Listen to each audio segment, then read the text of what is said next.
ಕೌತುಕ cinema ನಮ್ಮ Vidhana Soudha banquet ಹಾಲಲ್ಲಿ screening ಆಯಿತು. ಹೌದು. ಅದು ಹೇಗೆ ಸಾಧ್ಯ ಆಯಿತು ನಿಮಗೆ? ಸೊ ಇಲ್ಲ, ತುಂಬ ಒಂದು ಒಳ್ಳೆ ಇದು ನೆನಪು ಅದು ನನಗೆ.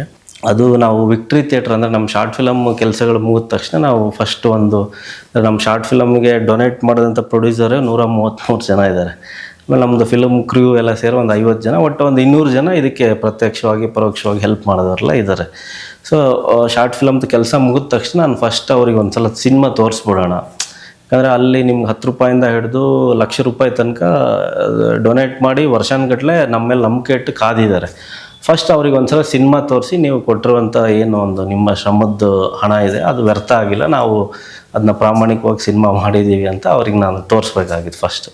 ಸೊ ಅದಕ್ಕೆ ಏನು ಮಾಡಿದ್ವಿ, ಕೆಲಸ ಮುಗಿದ ತಕ್ಷಣ ವಿಕ್ಟ್ರಿ ಥಿಯೇಟ್ರ್ ಮಾಗಡಿ ರೋಡಲ್ಲಿ ಇದೆ, ತುಂಬ ಒಳ್ಳೆ ಥಿಯೇಟ್ರು, ಅಲ್ಲಿ ಅದನ್ನು ನಾವು ಶೋ ಅರೇಂಜ್ ಮಾಡಿದ್ವಿ ಸೆಪ್ಟೆಂಬರ್ 3ನೇ ತಾರೀಕು. ಅಲ್ಲಿಗೆ ನನ್ನ ಒಬ್ಬರು ಆತ್ಮೀಯ ಗೆಳೆಯರು ಕುಮುದಾ KB ಅಂತ ಅವ್ರು ಬಂದಿದ್ದರು. ಅವರು ಪರಿಸರ ಇಲಾಖೆ ಮತ್ತು ನೀತಿ ಸಂಶೋಧನಾ ಸಂಸ್ಥೆಯಲ್ಲಿ ವರ್ಕ್ ಮಾಡ್ತಾರೆ. ಸೊ ಅವರು ನೋಡಿ ಅವರಿಗೆ ಅದು ತುಂಬ ಇಷ್ಟ ಆಯಿತು. ಆಮೇಲೆ ಅಕ್ಟೋಬರ್ 1ನೇ ವಾರದಲ್ಲಿ ಇದನ್ನು ಮಾಡ್ತಾರೆ, ವನ್ಯಜೀವಿ ಸಪ್ತಾಹ ಸಮಾರಂಭ ಅಂತ ವನ್ಯಜೀವಿ ಬಗ್ಗೆ ಪರಿಸರದ ಬಗ್ಗೆ ಅವೇರ್ನೆಸ್ ಕ್ರಿಯೇಟ್ ಮಾಡೋಕ್ಕೆ ಅವರೆಲ್ಲ ಕಡೆಗೂ ಅದನ್ನು ಕ್ಯಾಂಪೇನ್ ಮಾಡ್ತಾರೆ. ಸೊ ಅಲ್ಲಿ ಅರಣ್ಯ ಇಲಾಖೆ ಅವ್ರ ಜೊತೆ ಪರಿಸರ ಇಲಾಖೆ ಸಹಭಾಗಿತ್ವದಲ್ಲಿ ಅಲ್ಲಿ ವಿಧಾನಸೌಧ ಬ್ಯಾಂಕ್ವೆಟ್ ಹಾಲಲ್ಲಿ ಇದಿತ್ತು. ಅವತ್ತೇ ಮುಖ್ಯಮಂತ್ರಿಗಳಿಂದ ಅರಣ್ಯ ಇಲಾಖೆಯ ಸಾಧಕರಿಗೆ ಪ್ರಶಸ್ತಿ ಪ್ರದಾನ ಸಮಾರಂಭ ಇತ್ತು. ಆ ಸಮಾರಂಭದಲ್ಲಿ ಪರಿಸರ ಇಲಾಖೆ ಸಹಭಾಗಿತ್ವದಲ್ಲಿ ನಮ್ಮ ಶಾರ್ಟ್ ಫಿಲಮ್ ಅಲ್ಲಿ ಶೋ ಮಾಡೋಕ್ಕೆ ನಮಗೆ ಅರೇಂಜ್ ಮಾಡಿಕೊಟ್ರು. ಸೊ ಅದು ಪರಿಸರ ನಿರ್ವಹಣಾ ಇಲಾಖೆ ಮತ್ತು ಕುಮುದಾ ಮೇಡಮು ಮತ್ತು ಅಲ್ಲಿ ಒಬ್ಬರು ಅನಿತಾ ಮೇಡಮ್ ಅಂತ ಇದ್ದಾರೆ, ಅವರೆಲ್ಲರ ಒಂದು ಸಹಕಾರದಿಂದ ಅದು ಸಾಧ್ಯ ಆಯಿತು.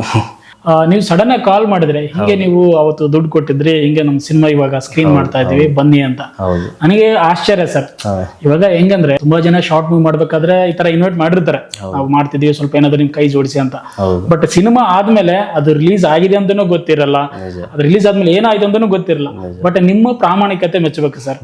ಏನಂದ್ರೆ ನಾವು 10 ರೂಪಾಯಿ, ನನಗೆ ಇವತ್ತಿಗೂ ನೆನಪಿದೆ ಸರ್, ನಾನಂತೂ 100 ರೂಪಾಯಿ ಮೇಲೆ ಕೊಟ್ಟಿಲ್ಲ, ನಿಜ, ನಾವು ಒಪ್ಕೊಂತೀನಿ.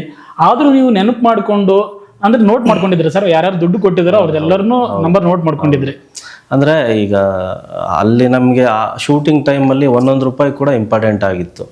ಅಲ್ಲಿ ನಾವು ನಮ್ಮ ಪರಿಚಯರವ್ರಿಗೆ ನಾವು ಒಂದು 10 ರೂಪಾಯಿ ಕೊಡ್ಬೇಕಾದ್ರೆ ಒಂದು 10 ಸಲ ಯೋಚನೆ ಮಾಡ್ತೀವಿ, ಕೊಟ್ಟರೆ ವಾಪಸ್ ಕೊಡ್ತಾನೋ ಇಲ್ವೋ ಅಂತೇಳಿ. ಹೌದು. ಸೊ ಅಂಥದ್ರಲ್ಲಿ ಯಾರು ಗುರುತು ಪರಿಚಯ, ಈಗ ನನ್ನ ಒಂದು ಫ್ರೆಂಡ್ ಸರ್ಕಲ್ ಒಂದು 100 ಜನ ಇರ್ಬೋದು ಹಬ್ಬ ಅಂದರೆ, ಬಟ್ ಅವರಿಂದ ಆಚೆಗೆ ನಾವು ಕೊಡ್ತಾ ಇದ್ದೀವಿ ಅಂದಾಗ ಅದು ನಾವು ಆ ನಂಬಿಕೆ ನಾವು ಉಳಿಸ್ಕೊಂಡ್ರೇನೆ ನೆಕ್ಸ್ಟ್ ಇನ್ನೊಬ್ರು ಯಾರು ನಮ್ಮ ಥರ ಅದನ್ನ ಪ್ರಯತ್ನ ಪಡಕ್ಕೆ ಹೋದಾಗ ಅವ್ರನ್ನ ನಂಬಿ ಇದು ಮಾಡ್ತಾರೆ.